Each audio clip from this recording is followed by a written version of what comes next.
Assalamualaikum warahmatullahi wabarakatuh. Alhamdulillah, pada kesempatan kali ini kita akan belajar mengenai sistem pencernaan manusia. Sebelumnya kita sudah belajar mengenai nutrisi atau zat gizi. Dan sekarang kita lanjut ke materi struktur dan fungsi sistem pencernaan makanan pada manusia. Apa saja yang akan kita pelajari pada materi ini? Ada 4 ya. Yang pertama adalah proses pencernaan makanan. Yang kedua adalah organ pencernaan utama.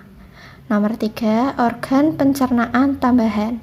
Dan nomor 4 adalah gangguan pada sistem pencernaan dan upaya penanggulangannya. Baik, kita masuk pada pembahasan yang pertama mengenai proses pencernaan makanan. Proses pencernaan makanan bisa kalian lihat pada buku paket kalian, buku pelajaran kalian halaman 180. Bu Vina terangkan ya. Jadi, untuk proses pencernaan makanan dibagi menjadi 2, yaitu pencernaan mekanis dan pencernaan kimiawi. Yang pertama, pencernaan mekanis. Apa itu pencernaan mekanis? Pencernaan mekanis adalah proses pencernaan yang mengubah makanan berukuran besar menjadi kecil. Caranya dengan dikunyah, dicampur, atau diaduk. Alat yang digunakan itu gigi, lidah, dan juga otot pencernaan. Contohnya bagaimana? Contohnya adalah ketika kita memakan tempe. Tempe yang kita makan ukurannya besar-besar. Lalu kita rubah ukurannya menjadi lebih kecil menggunakan gigi dan dicampur menggunakan lidah, lalu dimasukkan ke saluran pencernaan oleh otot. Jadi kalau mekanik itu dikunyah, dicampur atau diaduk, dan juga didorong. Oleh apa? Gigi, lidah, otot. Fungsinya apa? Mengubah ukuran yang besar menjadi ukuran yang lebih kecil agar bisa masuk ke saluran pencernaan. Lalu pencernaan yang kedua adalah pencernaan kimiawi. Berbeda dengan mekanik, kalau mekanik tadi kan mengubah ukuran, sedangkan pencernaan kimiawi mengubah makanan yang kompleks menjadi sederhana. Contoh adalah gula. Gula itu mengandung karbohidrat. Karbohidrat kalau sudah masuk ke dalam tubuh diubah menjadi glukosa. Glukosa adalah bentuk gula yang paling sederhana. Dan usus baru bisa menyerap gula dalam bentuk glukosa. Sedangkan protein, misalnya pada tempe tadi, tempe mengandung protein, tapi tubuh kita tidak bisa langsung menyerap dalam bentuk protein, harus diubah dulu ke dalam bentuk yang paling sederhana, yaitu asam amino.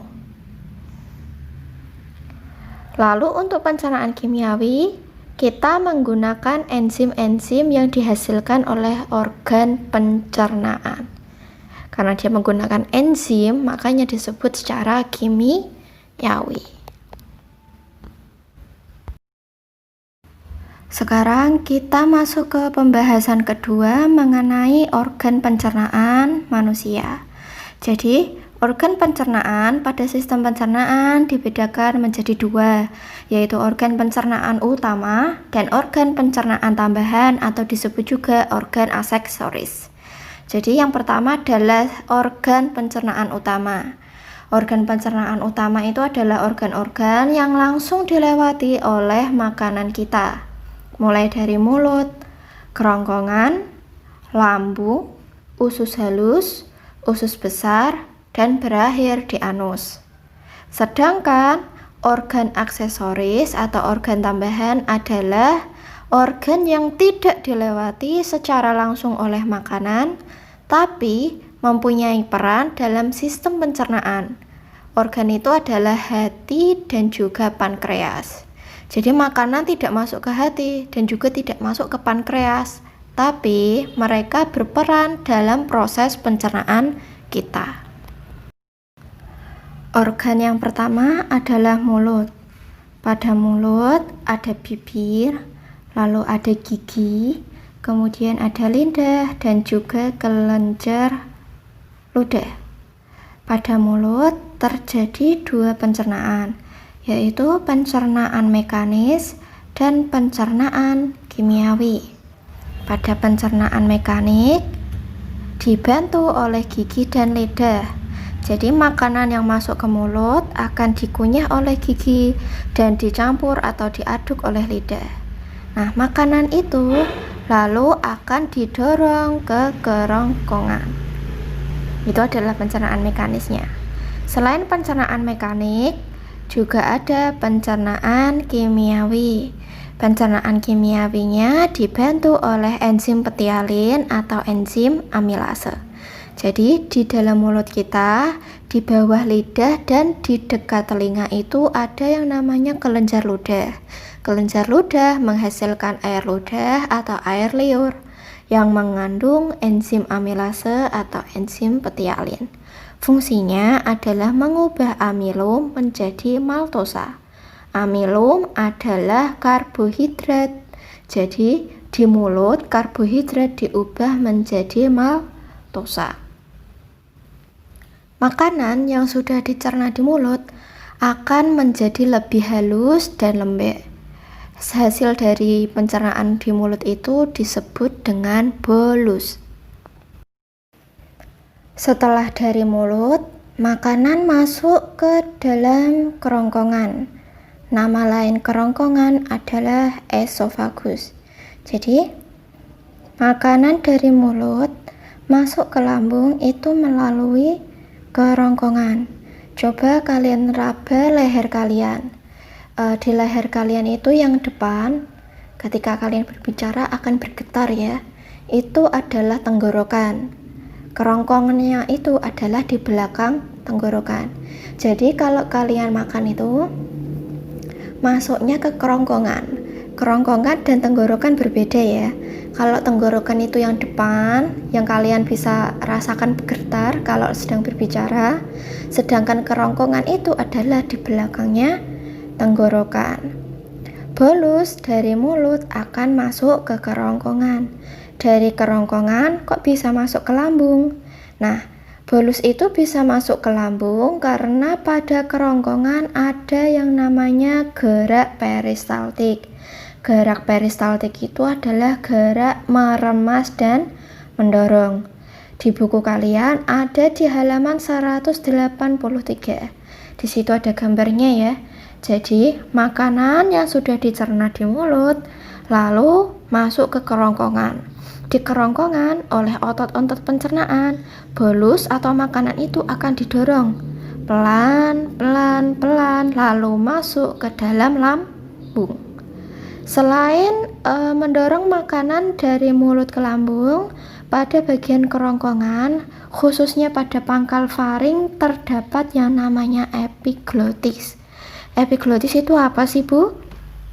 Jadi, epiglotis itu fungsinya adalah menutup ujung saluran pernafasan agar makanan tidak masuk ke saluran pernafasan. Jadi, dari mulut dan hidung itu ada saluran yang sama ya. Jadi kan kadang kita bisa bernafas lewat mulut. Berarti kan antara saluran pernafasan sama saluran makan ketemu dong, Bu? Iya. Ada ketemu di pangkal tenggorokan. Di pangkal tenggorokan ketemu saluran pernafasan dan saluran makan. Nah, supaya tidak keliru, ada yang namanya epiglotis.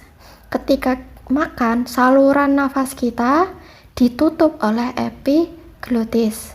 Tapi ketika kita tidak makan, kita hanya berbicara normal, epiglotisnya terbuka.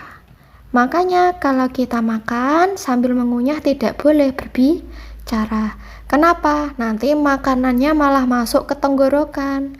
Tenggorokan itu adalah jalurnya pernafasan. Akibatnya apa? Kita akan tersedak. Jadi betul kalau di pangkal tenggorokan itu saluran makan sama saluran nafas kita ketemu.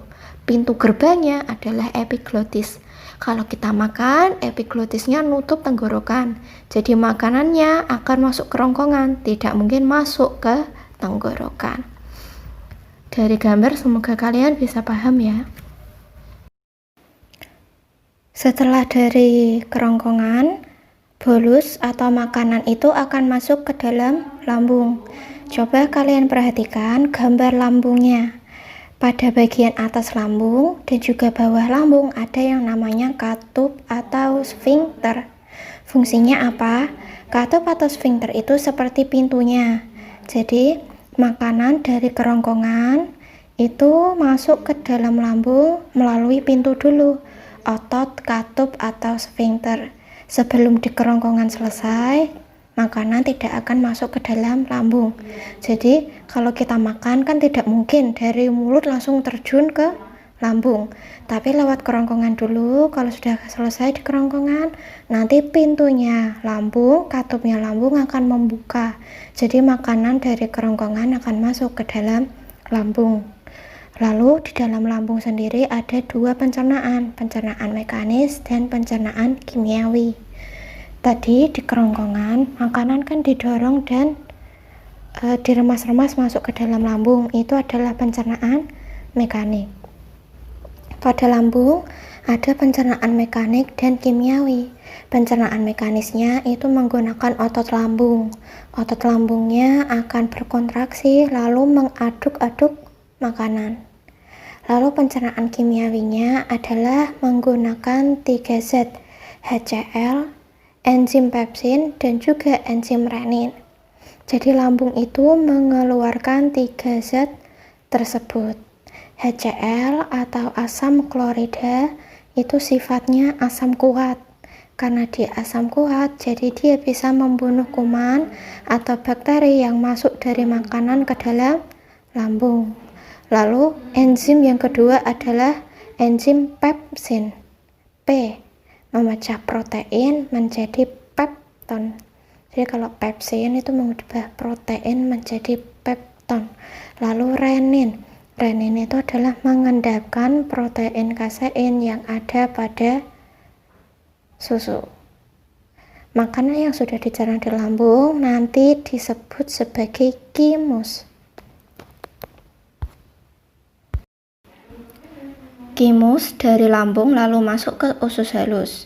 Usus halus dibedakan menjadi 3, yaitu usus 12 jari atau duodenum, usus tengah atau jejunum, dan usus penyerapan atau ileum. Nah, kimus dari lambung pertama masuk ke duodenum atau usus 12 jari. Di dalam sini ada pencernaan kimiawi. Kenapa? Karena pada duodenum ini ada tambahan 2 saluran, yaitu dari hati dan juga dari pankreas. Fungsinya untuk mencerna makanan menjadi bentuk yang paling sederhana. Jadi ketika sudah masuk usus, makanan yang kompleks seperti karbohidrat, protein, dan lemak akan diubah menjadi bentuk yang paling sederhana. Bentuk yang paling sederhana bagaimana? Karbohidrat menjadi glukosa. Lalu protein menjadi asam amino, sedangkan lemak menjadi asam lemak dan gliserol. Nah, pada usus 12 jari ini atau duodenum ini, makanan-makanan kompleks itu akan diubah semuanya menjadi yang paling sederhana, menjadi glukosa, menjadi asam amino, menjadi asam lemak, dan gliserol. Dengan bantuan dari enzim, zat-zat yang dikeluarkan oleh pankreas dan juga hati. Setelah makanan-makanan itu semuanya menjadi lebih sederhana, masuk ke usus tengah atau jejunum untuk pencernaan terakhir. Ketika makanan itu semuanya sudah dalam bentuk sederhana, baru diserap oleh ileum. Pada ileum ini, bagian dalam ususnya itu seperti handuk. Ada yang namanya jonjot-jonjot usus halus yang disebut dengan villi. Kalian ibaratkan seperti handuk. Antara kain biasa sama handuk, kalau kena air kan lebih banyak menyerap yang anduk. Nah, ileum itu seperti anduk. Jadi dia ada kayak tonjolan-tonjolan kecil, ada villi-villinya supaya penyerapannya lebih banyak. Yang diserap apa sih, Bu? Ya, yang tadi, yang paling sederhana. Itu adalah glukosa, asam amino, asam lemak, kemudian gliserol, lalu ada vitamin dan juga mineral.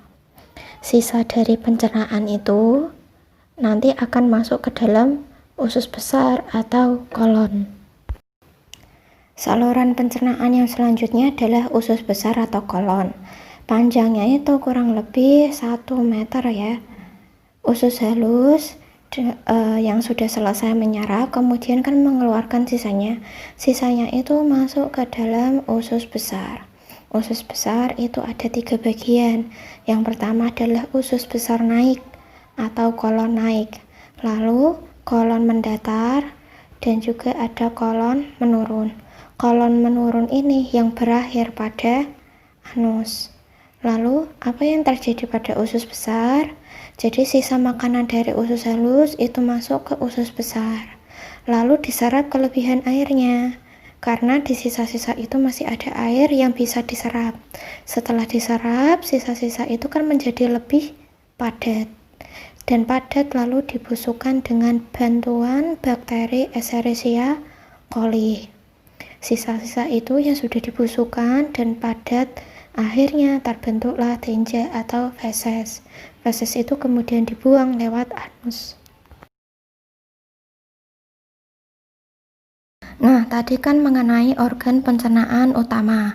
Sekarang kita lanjut ke organ pencernaan tambahan. Tadi pada saat kita membahas usus halus, sudah Bu Vina singgung sedikit mengenai organ pencernaan tambahan yaitu pankreas dan hati.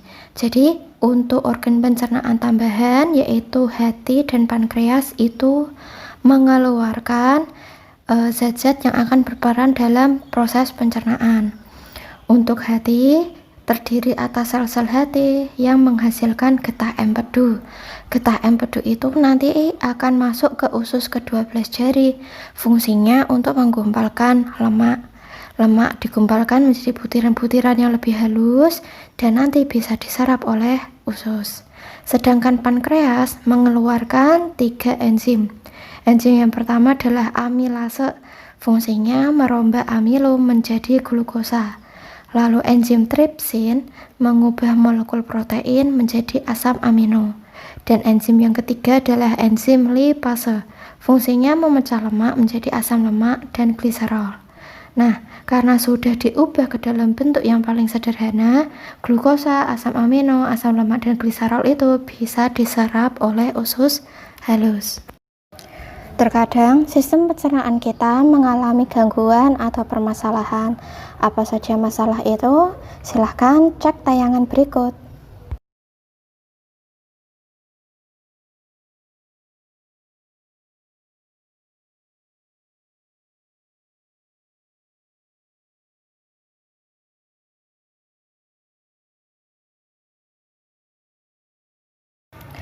Lalu, bagaimana cara menjaga sistem pencernaan agar tetap sehat? Yang pertama harus kita lakukan adalah makanlah makanan yang sehat dan bergizi. Lalu, cukup minum air perharinya. Setelah itu, kita harus mengelola stres. Jangan sampai kita stres dan mengganggu sistem pencernaan. Lalu, kita juga harus sering berolahraga. Alhamdulillah, demikian tadi pembahasan dari Bu Vina. Semoga bermanfaat ya. Terima kasih. Wassalamualaikum.